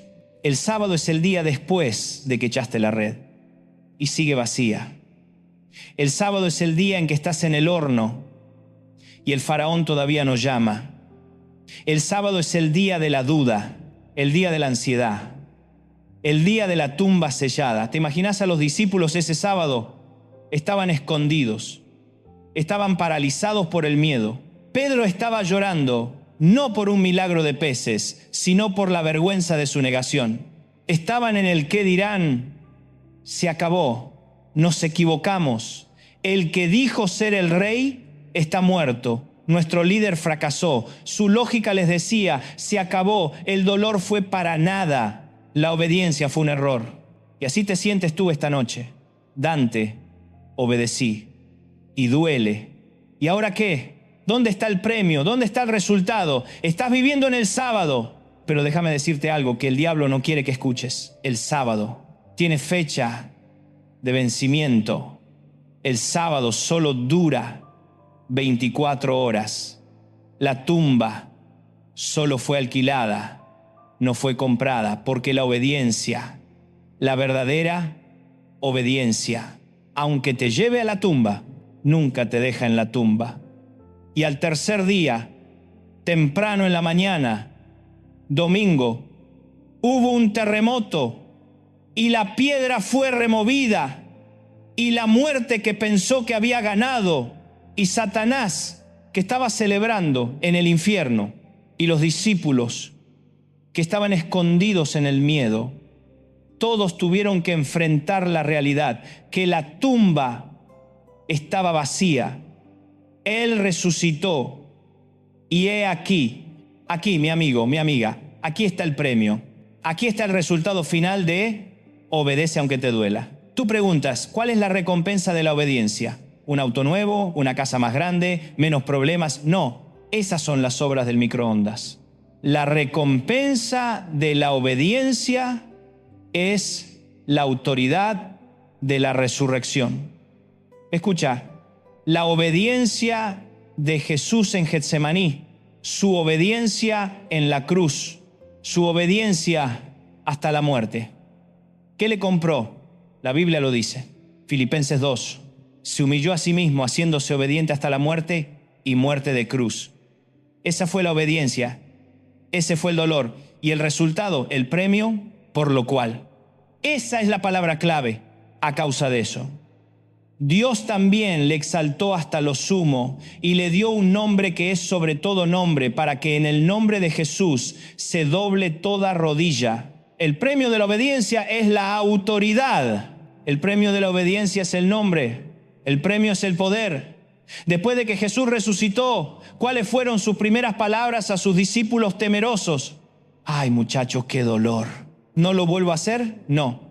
Se paró en medio de ellos y les dijo: toda potestad, toda autoridad me es dada en el cielo y en la tierra. La obediencia funcionó. El plan del Padre era perfecto. Obedecí hasta la muerte y la muerte no pudo conmigo. Ahora tengo toda la autoridad y porque yo la tengo, ustedes también. Y ahora volvamos a tu vida. Tú me preguntas, ¿de qué me sirve obedecer? El premio de la obediencia de Abraham no fue que recuperó a Isaac, ese fue el bono.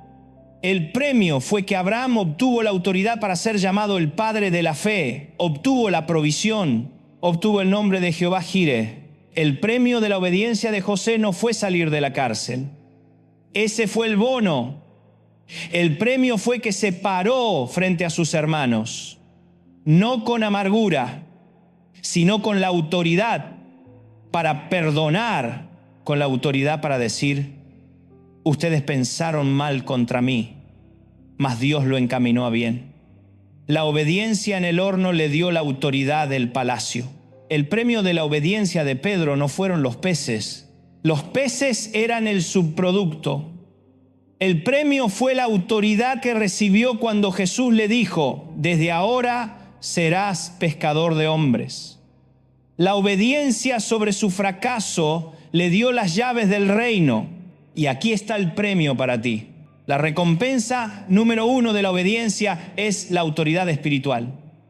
Cuando tú obedeces a Dios en algo que te duele, algo se rompe en el mundo espiritual, el diablo pierde terreno. Cuando obedeces y perdonas al que te lastimó, recibes autoridad sobre la amargura. Ese espíritu de resentimiento ya no te puede tocar. Cuando obedeces y eres fiel en tu matrimonio, aunque el otro no lo es, recibes autoridad espiritual sobre tu casa. Tu obediencia se vuelve un arma que tus hijos verán. Cuando obedeces y construyes tu arca, aunque todos se burlen de ti por ser anticuado, recibes autoridad sobre el qué dirán. Te vuelves libre. Oh, la segunda recompensa, la libertad. La obediencia te hace libre. Pero Dante, es al revés, la obediencia me encierra. No, la desobediencia te encierra. El miedo te tiene en una cárcel. La soberbia te tiene en la cárcel de tu propio ego. El qué dirán te tiene en la cárcel de la opinión pública. Cada vez que tú obedeces a Dios, es como si tomaras un martillo y rompieras un barrote de tu prisión. Obedeces y perdonas. ¡Pum! Un barrote menos. Obedeces y esperas en Dios. ¡Pum! Un barrote menos. Obedeces y dejas esa relación tóxica. ¡Pum! Un barrote menos. Obedeces y eres fiel. ¡Pum! Un barrote menos. Y de repente un día te das cuenta que eres libre, que la opinión de la gente ya no te importa, que tu pasado ya no te define, que tu fracaso ya no te habla. Eres libre. La obediencia dolorosa compró tu libertad. Y la tercera recompensa es la más simple y la más profunda. La recompensa de la obediencia es que te lleva al centro de la voluntad de Dios. Y déjame decirte algo esta noche, a ti que estás ansiosa, a ti que no puedes dormir. El lugar más seguro del universo no es un lugar sin tormentas, no es una vida sin problemas. El lugar más seguro del universo es el centro de la voluntad de Dios. Aunque ese centro sea el fondo de un pozo como José, aunque sea un arca en medio de burlas como Noé, aunque sea un bote en medio de la noche como Pedro, aunque sea un huerto sudando sangre como Jesús, si estás en el centro de la voluntad de Dios, ¿estás seguro? La obediencia te pone en el único lugar donde la tormenta no te puede destruir, donde el fuego no te puede consumir, donde el dolor tiene un propósito y donde la tumba es solo una parada temporal. Esa es tu recompensa. La autoridad, la libertad, la seguridad. Así que hemos terminado este viaje y la pregunta final, la única pregunta que importa esta noche es la misma con la que empezamos. Pero, ¿recuerdas la recompensa? ¿Recuerdas la autoridad? ¿Recuerdas la tumba vacía? La pregunta de esta serie, la pregunta de tu vida, no es si va a doler. Claro que va a doler. La pregunta es, ¿estás dispuesto a pagar el precio del dolor para obtener el premio de la autoridad? ¿Estás dispuesta a obedecer aunque te duela? Porque la obediencia es el único camino que, aunque pase por la tumba, siempre, siempre, siempre termina en resurrección.